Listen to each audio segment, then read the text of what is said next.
Olá, começa agora mais um Saber Direito Profissão, o programa que te ajuda a entender melhor as diversas áreas do direito de uma forma simples e didática. O curso desta semana envolve o direito administrativo e fala sobre a tomada de contas especial. As aulas foram com a professora, mestre em Direito e advogada, Cristiana Muraro, que hoje eu recebo aqui para um bate-papo. Tudo bem, professora? Tudo bom, Marina? Prazer. Prazer nosso em ter você aqui. Professora, vamos começar então falando um pouquinho sobre o tema da aula, tomada de contas especial. O que significa isso? Bom, o direito administrativo, normalmente para quem faz faculdade e não se especializa na área, ele acaba tendo diversas surpresas, porque a grade de direito administrativo nas faculdades normalmente é bastante teórica, né? E na prática, com essa área do direito, a gente se surpreende. O direito administrativo tem situações maravilhosas para a gente trabalhar. E a tomada de contas especial é um tipo de processo administrativo que tem o objetivo de recompor o erário, de proteger o dinheiro público, né, os bens e valores públicos e apurar a responsabilidade de quem não o gere, não o guarda, não recebe e não o aplica corretamente. A gente pode dizer que é um tema, então, bem atual, né, professora, no momento que a gente atual, vive. É verdade. Se tornou muito importante nesse contexto, né? Exato. Existe um exemplo que a gente consegue dar para quem está assistindo, para que consiga visualizar melhor o que significa, então, essa tomada de contas? Sim. Vamos dar o exemplo que uma empresa pública fez uma compra de, vamos colocar aqui, uma refinaria, né? Ou uma estação transmissora do setor elétrico, enfim, qualquer empresa pública.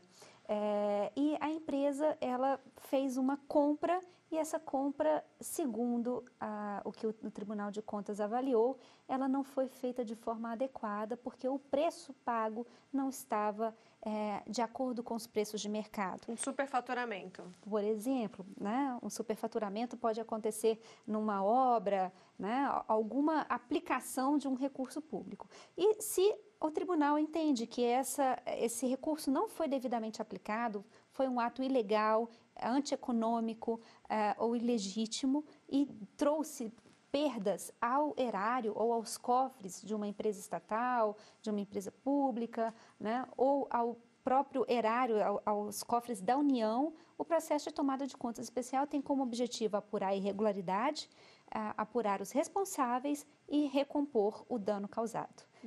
Bacana, bem útil, né, essa ferramenta. Muito útil. Professora, antes da gente falar mais sobre o tema e sobre o mercado de trabalho, eu queria saber um pouco da sua paixão pelo direito. Como é que começou? Desde criança já gostava, já sabia que queria seguir essa área?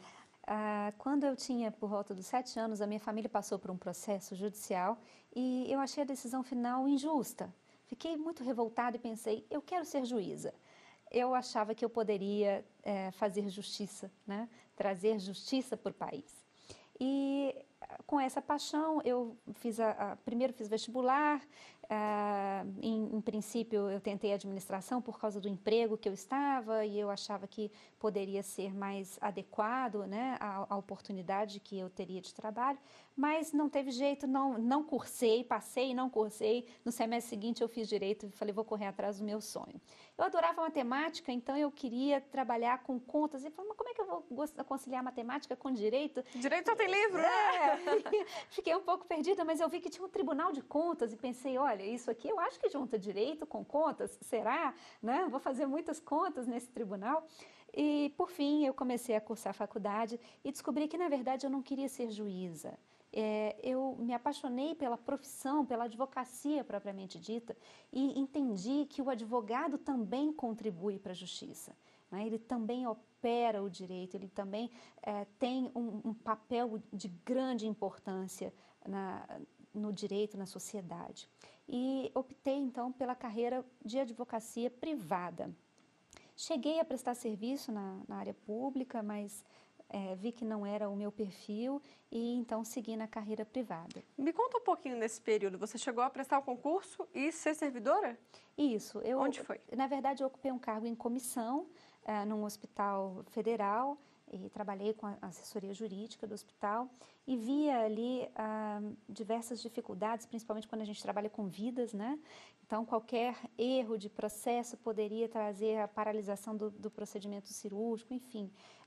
Eu vi que era uma situação muito forte, né, em que a gente precisava trazer a regular aplicação dos recursos públicos tão escassos para a saúde, para que a gente não tivesse a população sofrendo ainda mais, né, com a situação da saúde pública no país. Mas eu entendi que o meu perfil era muito mais privado, da advocacia privada. E então, eu pedi exoneração deste cargo e eu fiz um mestrado, né, na área de Direito Constitucional Econômico, com linha de pesquisa em Direito Administrativo. E a matemática sempre presente, né? Constitucional Econômico. Exatamente.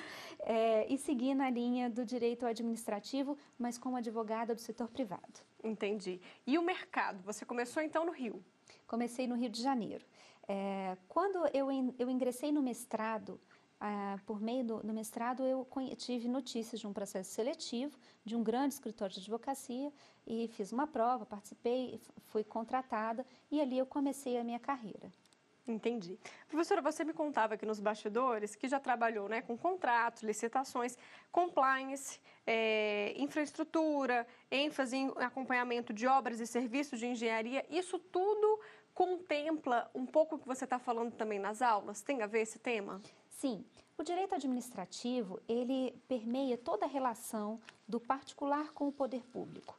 E todas essas áreas, por exemplo, a infraestrutura, que é uma política pública, mas que a gente se vale de empresas particulares, de empresas privadas para construir uma ponte, construir uma estrada, construir, enfim, uma usina hidrelétrica, né?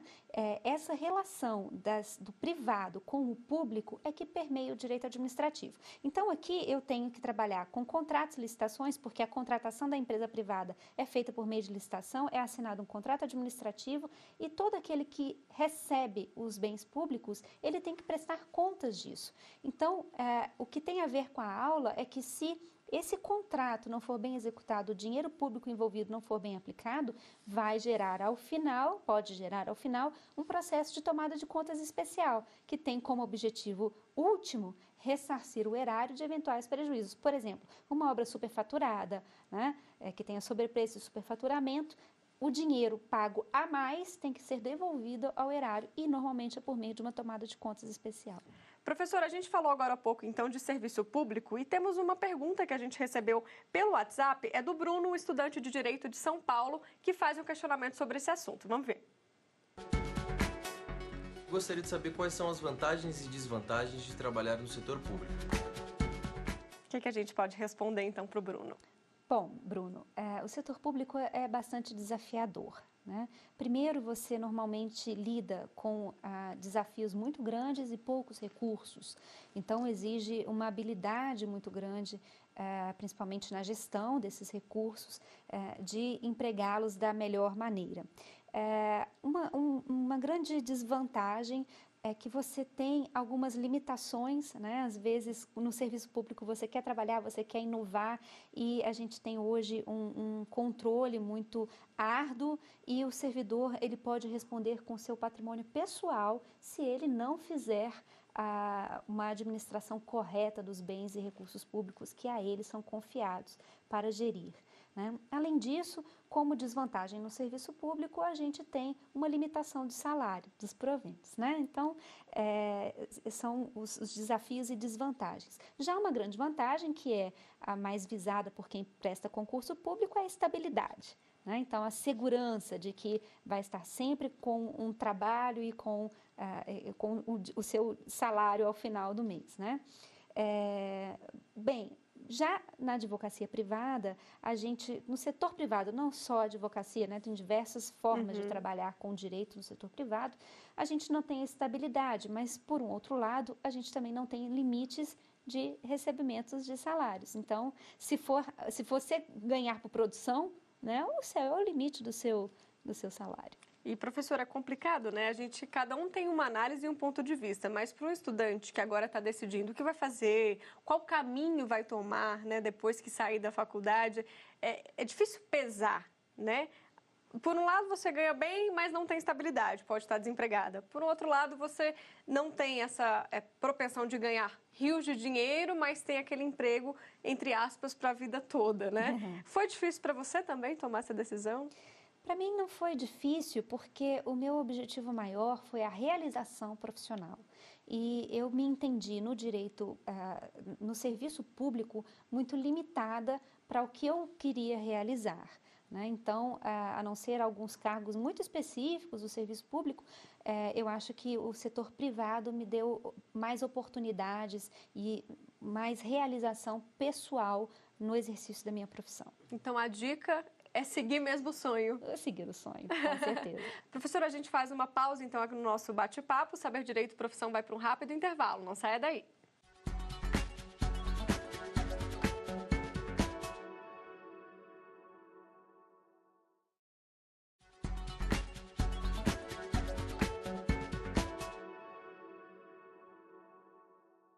Estamos de volta hoje aqui com a professora de Direito Administrativo, Cristiana Muraro. Neste segundo bloco, a gente fala então, professora, sobre o mercado de trabalho e as possibilidades para quem encara aí o direito administrativo. Como é que está esse mercado hoje?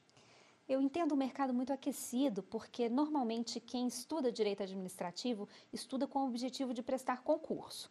Então, é difícil até encontrar profissionais que se dediquem a essa área e que não tenham o objetivo de concurso público, né, que queiram atuar no direito privado. Talvez por desconhecimento do mercado, das possibilidades de atuação, e é uma área riquíssima para se atuar, né? Então, eu acho que é uma área carente de profissionais que queiram voltar a sua carreira para o setor privado. Vamos conferir, então, quais são essas possibilidades? Pode rodar.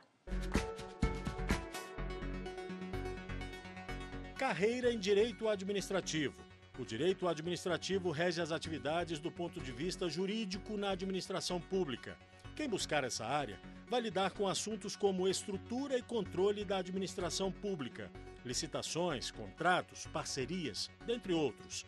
As opções de mercado de trabalho estão nos escritórios de advocacia, nas grandes empresas, na administração pública e nas universidades. Nesse caso, mestrado e doutorado geralmente são requisitos. O ingresso nessas profissões depende da experiência, de um bom currículo e, no caso de serviço público, de passar em concurso, que tem no direito administrativo uma disciplina exigida em cargos de nível superior. A remuneração depende da experiência, mas, em média, o ganho mensal inicial passa de R$ 3.300. Professor, e o concurso público, então, como você mencionou, aparece sempre, então, em primeiro lugar para quem se aprofunda no direito administrativo, né? É o melhor caminho? Bem, o melhor caminho é sempre aquele que você quer seguir, que você sonha e que você vai encontrar a sua realização profissional. Não foi o meu caso, né? Mas quem quer tem que se dedicar muito, né? São normalmente cargos extremamente concorridos e exige uma disciplina muito grande, né? Para estudo, para aprovação. E em relação ao mercado, você que já passou por vários estados, existe um estado mais específico para quem quer seguir também no setor privado?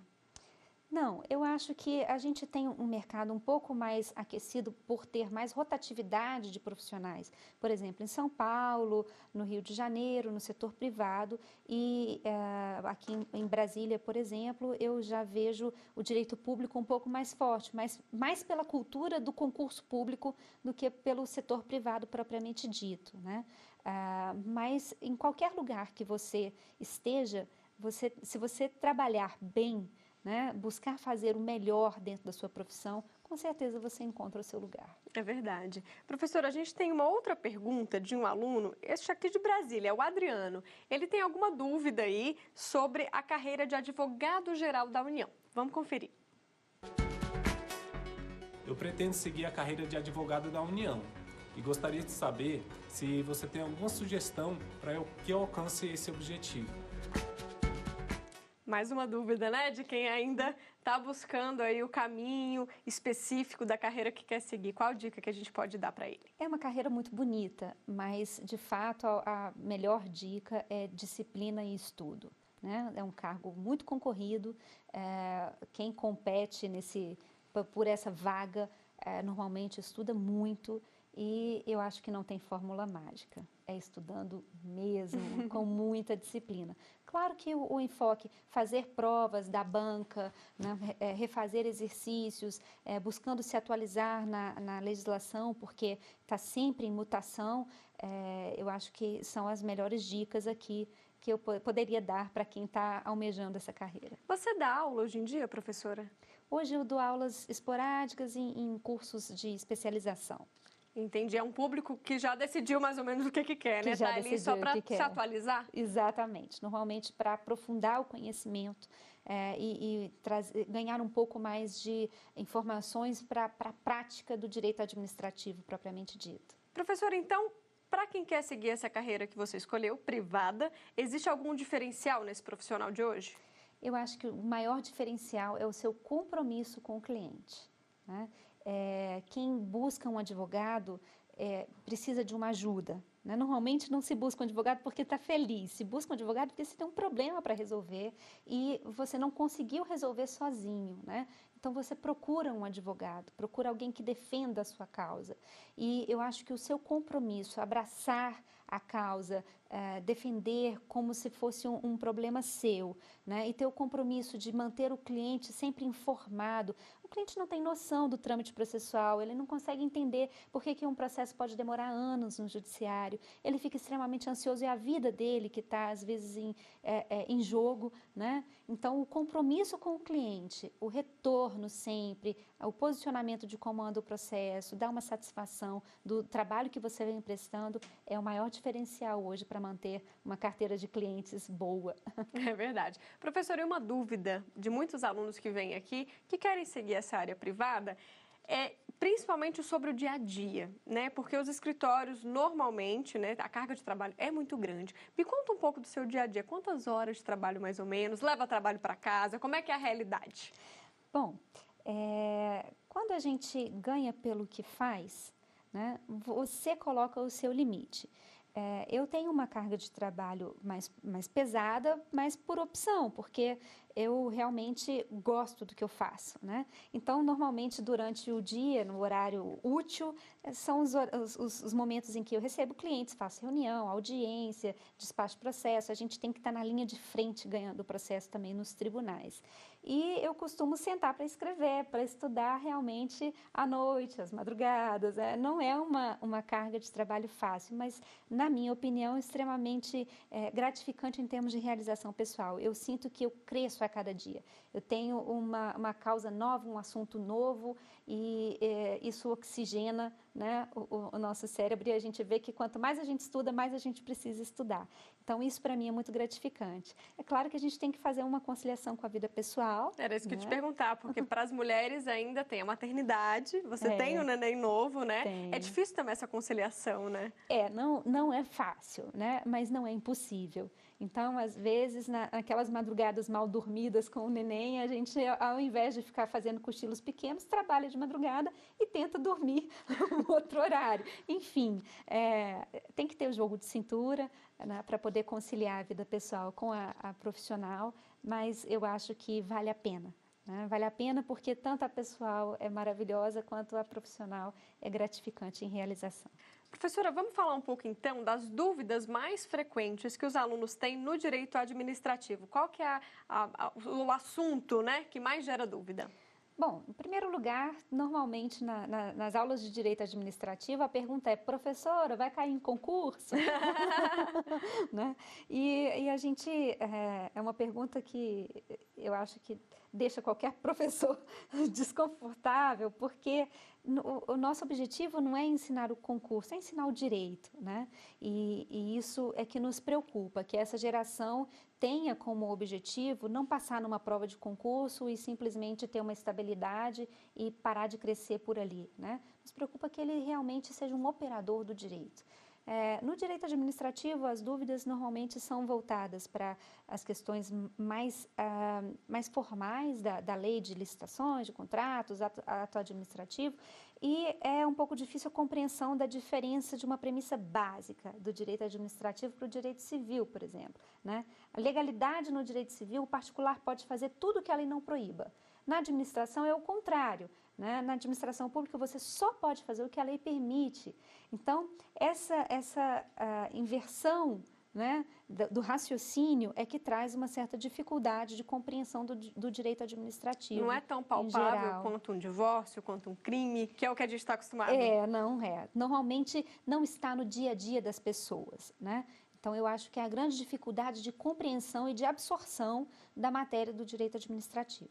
Na sua opinião, professora, os novos advogados, né, recém-formados, eles saem preparados? Ou você acha que a faculdade ainda, algumas, né, a gente não pode generalizar, mas algumas deixam a desejar nessa formação? Eu acho que a formação de um profissional depende muito mais dele do que da faculdade, né? Depende do seu estudo, da sua dedicação. E o que eu vejo na verdade, é uma geração que não está muito habituada a correr atrás de informações de uma forma muito aguerrida, né? Eu acho que com a era da informação que a gente tem, a facilidade de informações de Google, né? Enfim, e de sites de busca. Já tem o modelo da petição. Já tem o modelo. Então, as coisas muito fáceis não traz um aprendizado muito concreto, né? Então, o que eu acho que falta na geração de hoje é saber se valer melhor dessas ferramentas de pesquisa, não para inibir o seu aprendizado, mas para completá-lo e para exercer, inclusive, um senso crítico das informações que vêm, porque numa busca, né, de informação no site, vem informações de baixíssima qualidade e de altíssima qualidade. Então, saber filtrar e saber usar isso para um crescimento profissional é que eu acho que é o segredo. Lembrei aqui, professora, agora, você tem mestrado também, né? Sim. E é uma área que muitos alunos não investem, porque às vezes o direito passou no concurso, dá aquela acomodada, está na zona de conforto. Um título acadêmico também faz a diferença, né? Com certeza. Inclusive, eu ingressei na minha profissão, propriamente dito, porque eu trabalhava em uma grande empresa fora do direito, né? Eu consegui entrar no mundo jurídico exatamente por ter cursado um mestrado, né? Qual foi o tema? Foi Direito Constitucional Econômico, com a linha de pesquisa em regulação. Tribunais de contas, agências reguladoras. Então, para mim, era um tema muito inovador na época, porque eu não tinha esse contato. E foi através do meu curso que eu entrei nessa área e hoje é o meu nicho de profissão, né? E para mim foi muito realizador. Agora, tem uma diferença entre o mestrado e uma pós-graduação, né? A diferença é que o mestrado é mais voltado para a área acadêmica, para quem quer dar aulas, né? E é um curso mais ligado à filosofia, né? Já uma pós-graduação tem um viés um pouco mais prático. Então, para quem quer operar o direito propriamente dito, às vezes a pós-graduação traz mais ferramentas para o dia a dia. Já o mestrado traz mais ferramentas para a parte acadêmica ou para quem quer se tornar um advogado parecerista, né, para trabalhos de consultivo que exigem um conhecimento mais aprofundado de algumas teses, inclusive na parte filosófica. É uma área que está crescendo. A gente recebe aqui, né? Toda semana eu entrevisto um advogado. A gente recebeu muitos agora, ultimamente, que prestam consultoria. É uma área boa para se investir? Excelente. Eu acho que as pessoas começaram a perceber que é muito melhor procurar um advogado para evitar o problema do que procurar o advogado só depois que o problema acontece, né? Então, a consultoria traz um conforto maior em decisões que afasta, inclusive, alguma pretensão de responsabilização, de condenação. Nós tivemos uma recente alteração na Lei de Introdução às Normas de Direito Brasileiro, que a gente chama de LIND, né? A Lei 13.655, que inclusive dispõe que o gestor que toma uma decisão pautada em pareceres jurídicos, em teses jurídicas plausíveis, concretas e que são vigentes à época da tomada de decisão, caso haja uma mudança de entendimento, o ato, né, respaldado, ele não pode ser reprovado depois se ele se cercou das condições, inclusive de uma consulta jurídica consistente para tomar a melhor decisão. Então, principalmente com essa mudança de entendimento de que um respaldo de um parecer jurídico pode fortalecer a decisão e torná-la cada vez menos passível de uma revisão, seja ela por um tribunal de contas ou judicial, vem fortalecendo a área de consultoria. Bacana, então é uma boa dica. Excelente dica. Professora, a gente vai chegando ao fim então do programa. Eu agradeço a sua participação e seu conhecimento aqui com a gente. Muito obrigada. Eu que agradeço, é uma honra participar do programa e aos estudantes e a todos aqueles que assistem, que tenham uma boa sorte, uma boa carreira. Bom, a gente fica por aqui então, mas você pode continuar com a TV Justiça, acesse nosso site ou então se inscreva no nosso canal do YouTube, é TV Justiça Oficial. Muito obrigada pela sua companhia e até a próxima semana. Tchau, tchau!